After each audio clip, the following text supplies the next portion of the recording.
are full of excitement and parties, but it can be added stress for a family member with dementia. That's right. The Alzheimer's Association is offering advice and even gifting suggestions to help make sure everyone has a wonderful holiday season. 7 News' Christine Scarpelli is live at the Alzheimer's Association in Spartanburg with more. Good morning, Christine.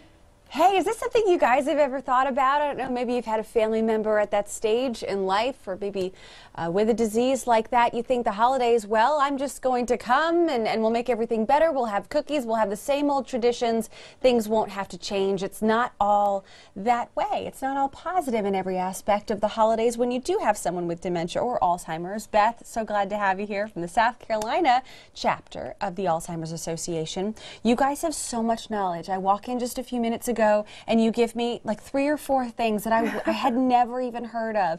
Overall, are there parts of the holidays that maybe aren't the most comfortable for someone? Sure, and we all feel that to some extent, right? There's stress, there's expectations, but even more so when you're caregiving for someone with Alzheimer's. So part of what we want to do is let caregivers know that there's support for them, but also give them permission, if you will, to maybe simplify some traditions, and also think about ways to celebrate that will involve the person with dementia as much as possible at the stage where they are now. Interesting. You even mentioned things like if you make 6 different cookie recipes, maybe scale down a little bit. Right, yeah. Well, that's something my family does. We make a whole bunch of different cookies, and of course when you're doing your Christmas baking, maybe if you have all of this on your plate, you're taking care of a loved one as well, pick the one that is your loved one's favorite or has the fun family history and try to make it together. And maybe if your loved one isn't able to bake anymore, maybe they can still measure the chocolate chips and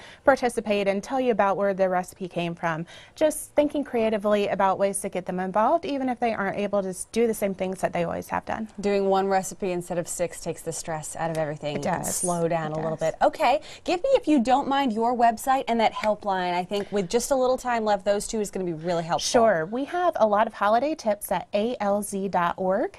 We also have a 24-hour helpline. It's free. It's available any day. There's always a trained social worker on the other end of the line, and it's 1-800-272-3900. That is awesome. That means Christmas Eve, you're really frustrated. There's someone to talk to. We'll put that information, guys, at our website so you can get to it nice and fast. Back to you. All right, Christine, thank you so much. Certainly important information, something that a lot of families are experiencing.